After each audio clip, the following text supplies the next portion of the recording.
2015 அமைக்கப்பட்டது. குறுகிய கால பணியிடங்களை வெளிமுகமை மூலம் நிரப்புவதும் இந்த குழுவின் ஆய்வு வரம்புகளில் இடம்பெற்றுள்ளது. இதுகுறித்து முதலமைச்சர் ஸ்டாலினை சந்தித்த அரசு பணியாளர் சங்கங்களின் பிரதிநிதிகள் தங்களுடைய கோரிக்கைகளை மனுவாக அளித்தனர். அப்போது எந்தவொரு குழு அமைத்தாலும் அதன் பரிந்துரைகள் அரசு அலுவலர்களுக்கு பாதிப்பு ஏதும் ஏற்படுத்தாததை உறுதி செய்வதோடு பணியாளர் சங்கங்களின் கருத்துகளையும் கேட்ட பின்பே அரசு முடிவெடுக்கும் என தெரிவித்தனர். மனிதவள சீர்திருத்த குழுவின் தற்போதைய ஆய்வு வரம்புகள் ரத்து செய்யப்பட்டு புதிய ஆய்வு வரம்புகள் வெளியிடப்படும் எனவும் உறுதியளித்ததாக அரசு செய்தி அறிக்கையில் கூறப்பட்டுள்ளது. திருச்செந்தூர் முருகன் கோயிலுக்குள் அர்ச்சகர் உள்பட அனைவரும் செல்போன் பயன்படுத்த தடை விதித்து உயர்நீதிமன்ற கிளை உத்தரவிட்டுள்ளது. திருச்செந்தூர் கோயில் செல்போன் பயன்பாட்டிற்கு தடை விதிக்க கோரிய வழக்கில் இந்த உத்தரவு பிறப்பிக்கப்பட்டுள்ளது. திருப்பதி கோயிலின் வாசலில் கூட புகைப்படங்கள் எடுக்க முடியாது. ஆனால் தமிழகத்தில் சாமி சிலை முன் செல்ஃபி எடுக்கப்படுவதாக நீதிபதிகள் தெரிவித்தனர். கோயில்களில் நாகரிகமான உடைகளை அணிவது அவசியம் எனவும் கோயிலுக்கு jeans, T shirts, shorts, leggings போன்ற உடைகள் அணிந்து வருவதை ஏற்றுக்கொள்ள முடியவில்லை என நீதிபதிகள் கூறினர். திருச்செந்தூர் கோயிலுக்குள் செல்போன்கள் பறிமுதல் செய்யப்பட்டால் அவற்றை மீண்டும் கொடுக்கக்கூடாது எனவும் நீதிபதிகள் தங்கள் உத்தரவில் தெரிவித்துள்ளனர். தமிழகத்தில் ஒருங்கிணைந்த வரைவு வாக்காளர் பட்டியலை மாநில தலைமை தேர்தல் அதிகாரி சத்யபிரதா சாஹூ சென்னையில் வெளியிட்டார். மாநிலத்தில் மொத்தம் 6,18,16,182 வாக்காளர்கள் உள்ளதாக கூறினார். இதில் 3,14,00,000 பெண் வாக்காளர்களும் 3,03,00,000 ஆண் வாக்காளர்களும் 7,758 திருநங்கைகளும் வாக்காளர்களாக உள்ளதாக தெரிவித்தார். அதிக வாக்காளர்களை கொண்ட தொகுதியாக சோழிங்கநல்லூர் உள்ளது. அங்கு 6,66,000 வாக்காளர்கள் உள்ளதாக சாஹூ கூறினார். 1,72,211 வாக்காளர்களுடன் குறைந்த வாக்காளர்களை கொண்ட தொகுதியாக துறைமுகம் உள்ளது. 1 ஜனவரி, 1 ஏப்ரல், 1 ஜூலை, 1 அக்டோபர் அந்த தேதிக்கு யார் யார் 18 அவங்க ஏஜ் பூர்த்தி ஆகுனாக்க அவங்களும் அட்வான்ஸா இப்போவே பண்ணலாம். அட்வான்ஸா நம்ம பண்ணலாம். இப்போ நம்ம 18 வயசு பூர்த்தி ஆனதா தான் அப்ளை பண்ணணும். அப்படி இல்லை, முதலே நம்ம 17 வயசு நமக்கு பூர்த்தி ஆயிடுச்சுனாக்கா அப்போவே அப்ளை பண்ணலாம். ஆனால் அந்த குவார்ட்டரில் அவங்க 18 வருஷம் பூர்த்தி ஆன உடனே தான் நம்ம வாக்காளர் பட்டியலில் அவங்களோட பேரெல்லாம் சேர்க்க போகிறோம். வாக்காளர் பட்டியலிருந்து 17.69 லட்சம் பேர் நீக்கப்பட்டுள்ளனர். இதேபோல் மதுரை, திருச்சி, கோவை, நெல்லை, தஞ்சை உட்பட தமிழகம் முழுவதும் அனைத்து மாவட்டங்களில் வரைவு வாக்காளர் பட்டியல் வெளியிடப்பட்டுள்ளது.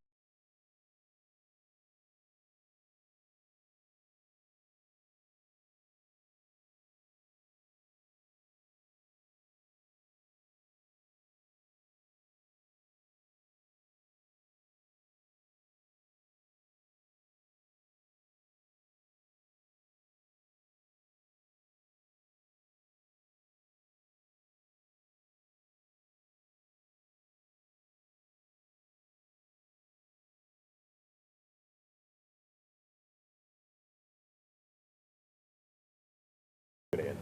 11, 12 இடங்களில் ஒரு சில இடங்களில் கனமுதல் மிக கனமழை, ஸ்கேட்டர்டு பிளேசஸ்ல ஹெவி டு வெரி ஹெவி வந்து இருக்கும். 13ஆம் தேதி ஓரிரு இடங்களில் கனமழை வரக்கூடிய சூழ்நிலை பார்க்கிறோம். கோஸ்டல் டிஸ்ட்ரிக்ட்ஸ்ல தான் பெரும்பாலான இடங்களுக்கு நமக்கு இப்போ மழை நம்ம சொல்லியிருக்கோம். அதுதான் பொதுவாக கோஸ்டல் டிஸ்ட்ரிக்ட் அதை ஒட்டியுள்ள பகுதிகளுக்கும் கனமழைக்கு வாய்ப்பு அதிகம். சென்னை மற்றும் புறநகரை பொறுத்தவரையில் 10ஆம் தேதி ஒரு சில பகுதி கனமழையும், 11, 12 தேதிகளில் ஒரு சில பகுதிகளில் கனமுதல் மிக கனமழையும், 13ஆம் தேதி ஒரு சில பகுதிகளில் கனமழையும் பெய்யக்கூடும். தமிழக காவிரி நீர்பிடிப்பு பகுதிகளில் மழை தொடர்வதால் மேட்டூர் அணையில் நீர்வரத்து 13,000 கன அடியாக அதிகரித்துள்ளது. இதனால் அணை அதன் முழு கொள்ளளவான 120 அடியில் நீடித்து வருவதால் அணைக்கு வரும் தண்ணீர் அப்படியே அணை மற்றும் சுரங்க மின் நிலையத்தின் வழியாக வெளியேற்றப்படுகிறது. தருமபுரி மாவட்டத்தின் காவிரி ஆற்றில் தமிழக எல்லையான பிலிகுண்டுலுவுக்கு வினாடிக்கு 14,000 கன அடியாக நீர்வரத்து அதிகரித்து காலை நிலவரப்படி வினாடிக்கு 18,000 கன அடியாக உயர்ந்துள்ளது. காவிரி ஆற்றில் நீர்வரத்து அதிகரித்ததால் ஒகேனக்கல் பிரதான அருவி, ஐந்தருவி, சினி அருவிகளில் தண்ணீர் ஆர்ப்பரித்து கொட்டி பார்ப்பதற்கு ரம்மியமாக காட்சியளித்து வருகிறது. பவானிசாகர் அணை முழு கொள்ளளவை எட்ட உள்ளதால் கரையோர மக்களுக்கு வெள்ள அபாய எச்சரிக்கை விடுக்கப்பட்டுள்ளது. ஈரோடு மாவட்டத்தின் முக்கிய நீராதாரமாக விளங்கும் பவானிசாகர் அணைக்கு வினாடிக்கு 3,372 கன அடி தண்ணீர் வந்து கொண்டிருக்கிறது. அணையின் நீர்மட்டம் 104.47 அடியாக உள்ள நிலையில் 1,150 கன அடி தண்ணீர் வெளியேற்றப்பட்டு வருகிறது. அணை முழு கொள்ளளவை எட்டினால் அணைக்கு வரும் நீர் அப்படியே வெளியேற்றப்படும் என தெரிவிக்கப்பட்டுள்ளது. இதனால் பவானிசாகர் அணைப்பிரிவு நீர்வளத்துறை சார்பில் வெள்ள அபாய எச்சரிக்கை விடுக்கப்பட்டுள்ளது. பவானி ஆற்றங்கரையோரம் வசிக்கும் மக்கள் மேடான பகுதிக்கு செல்லுமாறும் அறிவுறுத்தப்பட்டுள்ளனர். சிறு குறு நடுத்தர நிறுவனங்களுக்கான மின் கட்டணத்தை 10 விழுக்காடு குறைத்து தமிழக அரசு அறிவிப்பு வெளியிட்டுள்ளது. உச்சபட்ச பயன்பாட்டு நேரத்தில் வசூலிக்கப்படும் மின் கட்டணம் 25 விழுக்காட்டிலிருந்து 15 விழுக்காடாக குறைக்கப்படுகிறது. சிறு குறு நடுத்தர நிறுவனங்களின் கோரிக்கையை ஏற்று குறைந்த மின் இணைப்பு பயன்படுத்தும் தொழில் நிறுவனங்களுக்கு இந்த சலுகை வழங்கப்படுவதாக தெரிவிக்கப்பட்டுள்ளது. சிறு குறு நடுத்தர நிறுவனங்கள் பொருளாதார வளர்ச்சி மற்றும் வேலைவாய்ப்பில் முக்கிய பங்காற்றுவதை கருத்தில் கொண்டு அவர்களின் கோரிக்கையை ஏற்று மின் கட்டணம் குறைக்கப்பட்டிருப்பதாக தமிழக அரசின் செய்திக்குறிப்பில் தெரிவிக்கப்பட்டுள்ளது. இலங்கை கடற்படையால்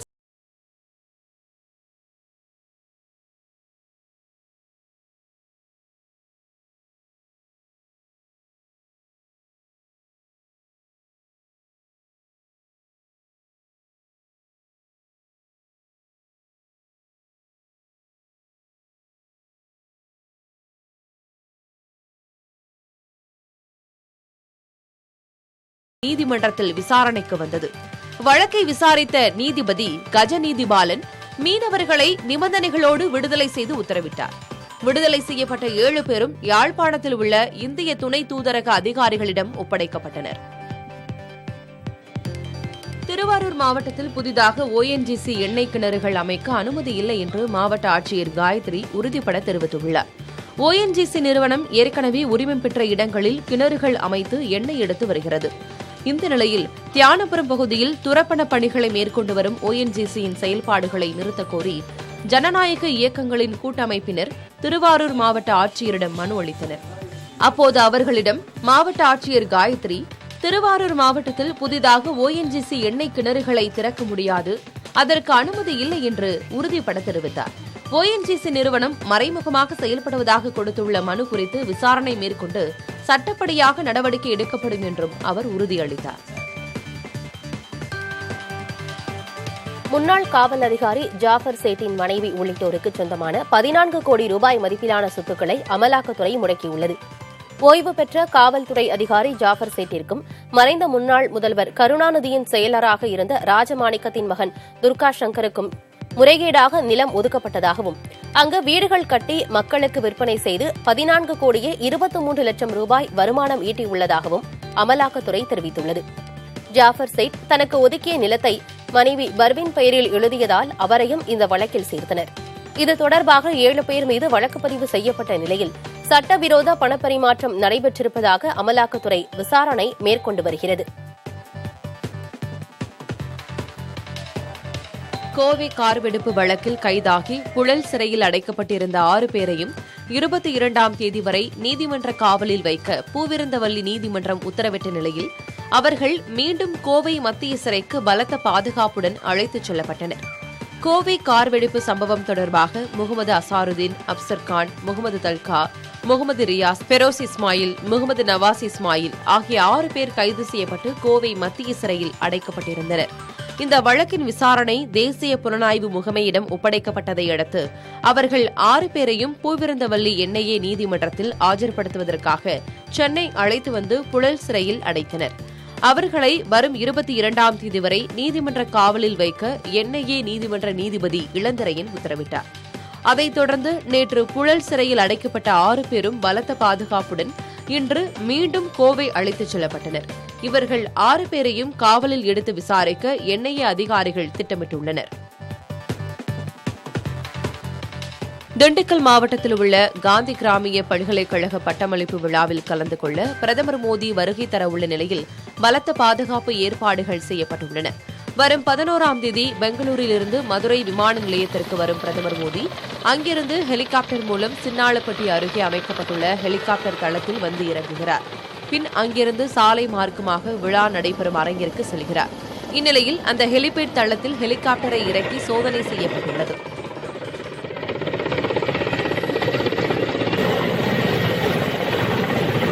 பிரதமர் மோடி மோடி வருகையை ஒட்டி மாவட்டம் முழுவதும் 1000க்கும் மேற்பட்ட காவல்துறையினர் பாதுகாப்பு பணியில் ஈடுபட்டுள்ளனர். மோப்ப நாயுடன் கூடிய வெடிகுண்டு நிபுணர்கள் பல்கலைக்கழக வளாகத்தில் தீவிர சோதனையில் ஈடுபட்டுள்ளனர். அரசு நடத்தும் பல்கலைக்கழகங்களின் வேந்தர் பதவியில் இருந்து ஆளுநரை நீக்க அவசர சட்டம் கொண்டுவர கேரள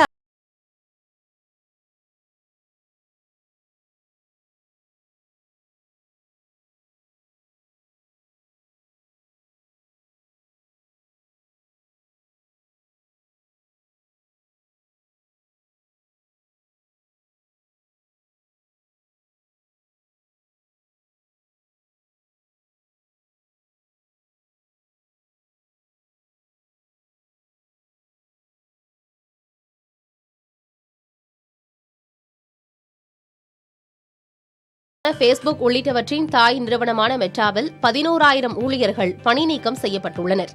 விளம்பர சந்தையில் வருவாய் குறைந்ததை அடுத்து மெட்டா நிறுவனத்தின் மார்க் ஜூக்கர்பெர்க் இந்த அறிவிப்பை வெளியிட்டுள்ளார். மெட்டா நிறுவனத்தின் ஊழியர்களில் 13% பணியாளர்கள் பணி நீக்கம் செய்யப்பட்டிருக்கின்றனர். 2022ஆம் ஆண்டில் அமெரிக்காவில் நடைபெற்ற மிகப்பெரிய ஆட்குறைப்பு நடவடிக்கை இதுவாகும். முன்னதாக ட்விட்டர் நிறுவனத்திலிருந்து சுமார் 1700 பேரை பணி நீக்கம் செய்து அதன் உரிமையாளர் எலான் மஸ்க் அறிவித்திருந்தார். ஆஸ்திரேலியாவில் நடைபெற்று வரும் 20 ஓவர் உலகக்கோப்பை கிரிக்கெட் போட்டித் தொடரின் இறுதிப் போட்டிக்கு பாகிஸ்தான் அணி முன்னேறியது. சிட்னியில் நடைபெற்ற முதல் அரையிறுதிப் போட்டியில் நியூசிலாந்து அணி முதலில் பேட் செய்தது. கேப்டன் வில்லியம்சன் 42 பந்துகளில் 46 ரன்கள் எடுத்தார். டேரில் மிச்சல் 35 பந்துகளில் 53 ரன்கள் எடுத்து கடைசி வரை ஆட்டமிழக்காமல் இருந்தார். நியூசிலாந்து அணி 20 ஓவர்களில் 4 விக்கெட் இழப்புக்கு 152 ரன்கள் எடுத்தது. இதையடுத்து 153 ரன்கள் எடுத்தால் வெற்றி என்ற இலக்குடன் களமிறங்கியது பாகிஸ்தான். கேப்டன் பாபர் ஆசம், முகமது ரிஸ்வான் ஆகியோர் நியூசிலாந்தின் பந்துவீச்சை எந்த நெருக்கடியும் இல்லாமல் மிக எளிமையாக கையாண்டு ரன்கள் குவித்தனர். பாபர் ஆசம் 53 ரன்கள் எடுத்தும் முகமது ரிஸ்வான் 57 ரன்கள் எடுத்தும் ஆட்டமிழந்தனர். 19.1 ஓவரில் 3 விக்கெட் இழப்புக்கு 153 ரன்கள் எடுத்து 7 விக்கெட் வித்தியாசத்தில் பாகிஸ்தான் அணி வெற்றி பெற்று 20 ஓவர் உலகக்கோப்பை இறுதிப் போட்டிக்கு 3வது முறையாக தகுதி பெற்றது. காங்கிரஸ் ஆளும் மாநிலங்களில் வளர்ச்சி பற்றிய செய்திகள் இல்லாமல் வெறும் சண்டைகள் மட்டுமே இருப்பதாக இமாச்சல பிரதேச தேர்தல் பரப்புரையில் பிரதமர் நரேந்திர மோடி விமர்சித்துள்ளார்.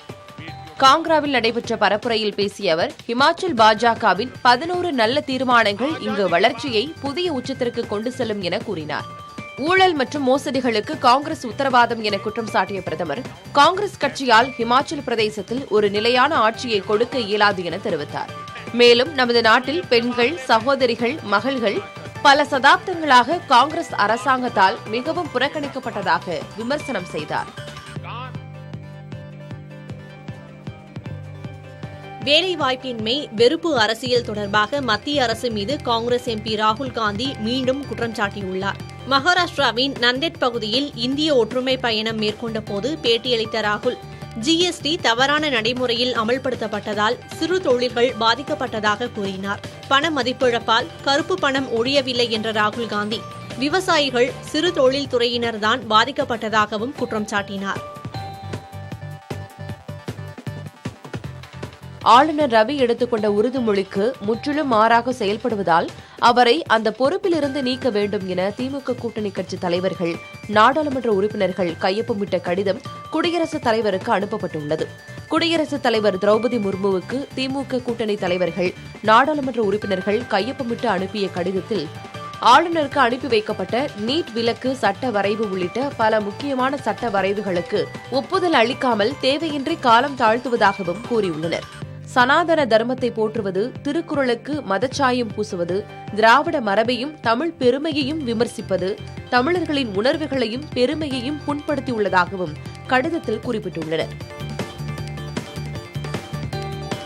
வினாடி வினா போட்டியில் வெற்றி பெற்ற தமிழக அரசு பள்ளி மாணவர்கள் 4 நாட்கள் பயணமாக ஐக்கிய அரபு அமீரகத்திற்கு அழைத்துச் செல்லப்படுகின்றனர். இதற்காக மாநிலம் முழுவதும் இருந்து 68 மாணவர்கள் தேர்வு செய்யப்பட்டுள்ளனர். அந்த மாணவர்களை திருச்சியில் பள்ளி கல்வித்துறை அமைச்சர் மகேஷ் சந்தித்து வாழ்த்து தெரிவித்தார். துபாய் நாட்டின் ஒத்துழைப்புடன் இந்த சுற்றுலாவிற்கு திட்டமிட்டுள்ளதாகவும் இது மாணவர்களுக்கு ஊக்கமளிக்கும் என்றும் அமைச்சர் மகேஷ் தெரிவித்துள்ளார். நெல்லை அம்பாசமுத்திரம் சாலை விரிவாக்க பணிகளை விரைந்து முடித்திட வலியுறுத்தி உண்ணாவிரத போராட்டத்தில் ஈடுபட்ட அதிமுகவினரை காவல்துறையினர் கைது செய்தனர். நெல்லை அம்பாசமுத்திரம் இடையே 21 கிலோமீட்டர் தொலைவுக்கு சாலை விரிவாக்க பணி நடைபெற்று வருகிறது. இந்த பணிகளை விரைந்து முடிக்க வலியுறுத்தி அம்பாசமுத்திரம் சட்டமன்ற உறுப்பினர் இசக்கி சுப்பையா தலைமையில் உண்ணாவிரத போராட்டம் அறிவிக்கப்பட்டது. அவர்களை காவல்துறையினர் கைது செய்து அருகில் உள்ள திருமண மண்டபத்திற்கு அழைத்துச் சென்றனர். அப்போது அரசுக்கு எதிராக முழக்கமிட்டனர். பொருளாதார ரீதியில் நலிவுற்றோருக்கு 10% இடஒதுக்கீடு வழங்கும் சட்டம் செல்லும் என உச்சநீதிமன்றம் உறுதி செய்திருப்பதை வரவேற்பதாக இந்திய ஜனநாயக கட்சியின் நிறுவனர் பாரிவேந்தர் எம்பி தெரிவித்துள்ளார். பொருளாதார ரீதியில் நலிவு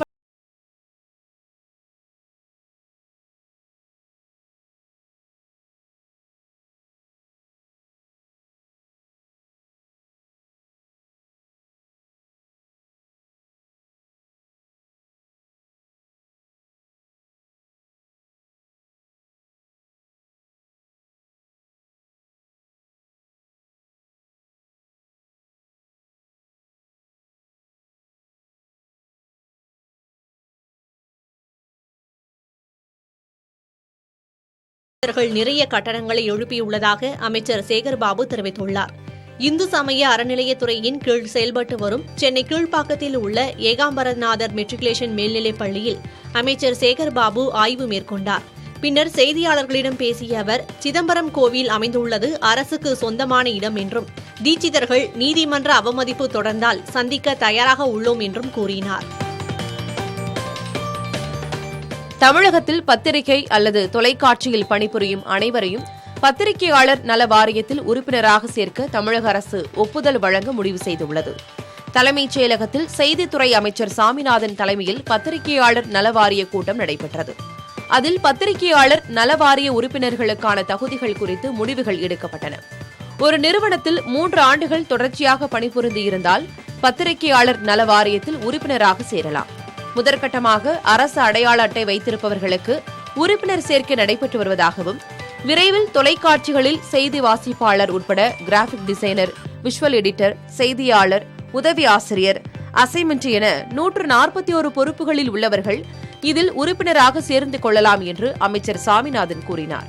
பத்திரிகைகளை பொறுத்தவரை மெஷின் ஆபரேட்டர் முதல் செய்தியாளர் வரை அனைவரும் நல வாரியத்தில் உறுப்பினராக சேரலாம் என்றும் அமைச்சர் சாமிநாதன் தெரிவித்தார். பத்திரிகையாளர் நல வாரியத்தில் உறுப்பினராக சேர்ந்துவிட்டால் 5 ஆண்டுகளுக்கு ஒருமுறை புதுப்பிக்க வேண்டும் எனவும், 18 வயது முதல் வயது வரம்பின்றி பத்திரிகை துறையில் பணியாற்றுவோர் இதில் சேரலாம் எனவும் அவர் தெரிவித்தார்.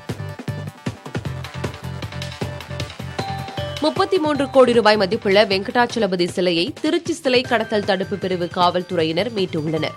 ஈரோடு மாவட்டம் நாகர்காலபாளையம் பகுதியில் வசித்து வரும் பழனிசாமி என்பவரது வீட்டில் 600 ஆண்டுகள் தொன்மையான பெருமாள் சிலை பதுக்கி வைக்கப்பட்டிருப்பதாக கிடைத்த தகவலின் அடிப்படையில் சிலை தடுப்பு பிரிவினர் சோதனை மேற்கொண்டனர்.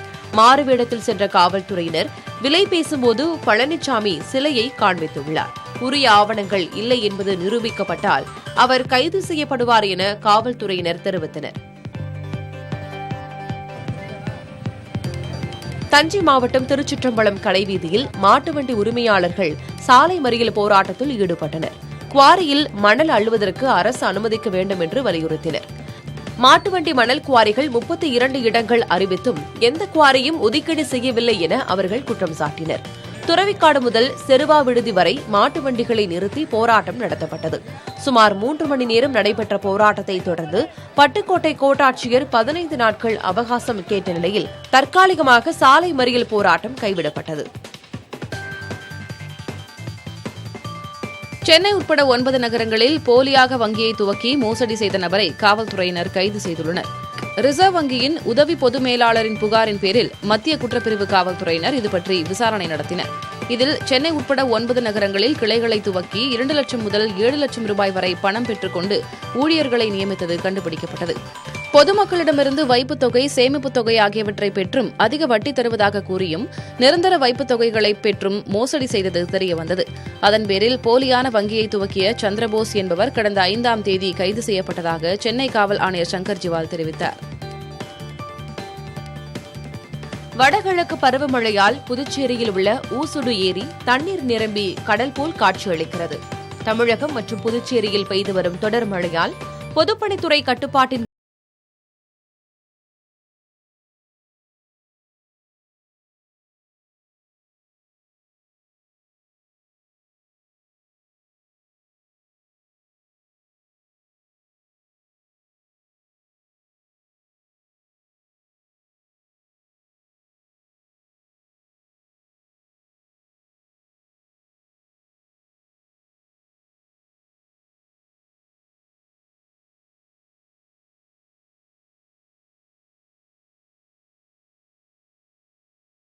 நீதிபதியாக டிஒய் சந்திரசூட் பதவியேற்றுக் கொண்டார். குடியரசுத் தலைவர் மாளிகையில் நடைபெற்ற நிகழ்ச்சியில் குடியரசுத் தலைவர் திரௌபதி முர்மு அவருக்கு பதவிப் பிரமாணம் செய்து வைத்தார். தலைமை நீதிபதியாக இருந்த லலித்தின் பதவிக்காலம் நிறைவடைந்ததை அடுத்து 50வது தலைமை நீதிபதியாக சந்திரசூட் பதவியேற்றுள்ளார். 2024ஆம் ஆண்டு நவம்பர் 10ஆம் தேதி வரை தலைமை நீதிபதி பொறுப்பில் சந்திரசூட் இருப்பார். பதவியேற்பு நிகழ்ச்சியில் துணை குடியரசுத் தலைவர் ஜெகதீப் தங்கர், மக்களவைத் தலைவர் ஓம் பிர்லா மற்றும் மூத்த அமைச்சர்கள் கலந்து கொண்டனர். தேர்தல் பரப்புரைக்காக பிரதமர் மோடி இமாச்சல பிரதேசம் சென்றுள்ளதால் பதவியேற்பு நிகழ்ச்சியில் கலந்து கொள்ளவில்லை.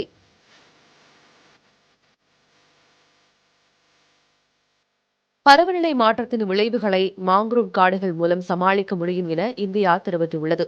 பருவநிலை மாற்றத்தால் ஏற்படும் பாதிப்புகளை குறைப்பது தொடர்பான உச்சி மாநாடு எகிப்தில் நடைபெற்று வருகிறது. இதில் பங்கேற்று பேசிய மத்திய சுற்றுச்சூழல் துறை அமைச்சர் பூபேந்தர் யாதவ், கூடுதலாக காடுகளை வளர்ப்பதன் மூலம் 2030ஆம் ஆண்டுக்குள் கார்பன் டை ஆக்சைடு வெளியீட்டின் அளவை குறைக்க இந்தியா முடிவு செய்திருப்பதாக தெரிவித்தார். மற்ற வகை மரங்களை விட மாங்குரோவ் காடுகள் கார்பன் வாயுக்களை 4 முதல் 5 மடங்கு வரை கூடுதலாக கிரகிப்பதாகவும் அமைச்சர் பூபேந்தர் யாதவ் குறிப்பிட்டார். இதனிடையே மாங்குரோவ் காடுகளை பாதுகாப்பது மற்றும் கூடுதலாக உருவாக்குவது தொடர்பான கூட்டமைப்பை ஐக்கிய அரபு அமீரகம், இந்தோனேஷியா ஆகிய நாடுகள் உருவாக்கியுள்ளன. இதில் இந்தியா, ஆஸ்திரேலியா, ஜப்பான், ஸ்பெயின், இலங்கை ஆகிய நாடுகள் உறுப்பினர்களாக இணைந்துள்ளன. ரஷ்யாவுடனான நெருக்கத்தை குறைத்துக் கொள்ள இந்தியாவுடன் இணைந்து பணியாற்ற தயாராக இருப்பதாக அமெரிக்கா தெரிவித்துள்ளது. வெள்ளை மாளிகையில் அமெரிக்க வெளியுறவுத்துறை செய்தி தொடர்பாளர் நெட் பிரைஸ் செய்தியாளர்களிடம் இதை தெரிவித்தார். இந்தியா, ரஷ்யா இடையேயான உறவு நீண்ட காலமாக நீடிப்பதாகவும் அதனால் பொருளாதாரம், பாதுகாப்பு, ராணுவம் ஆகியவற்றில் அமெரிக்கா நெருக்கமான கூட்டாளியாக இருக்க இயலவில்லை என்றும் அவர் கூறினார். ஆனால் ரஷ்யா நம்பகமான கூட்டாளி அல்ல என பல நாடுகள் உணர்ந்து வருவதாக கூறிய பிரைஸ், அதனுடன் நெருக்கத்தை குறைத்துக் கொண்டால் இந்தியாவுடன் அமெரிக்கா இணைந்து பணியாற்றும் என்றும் தெரிவித்தார்.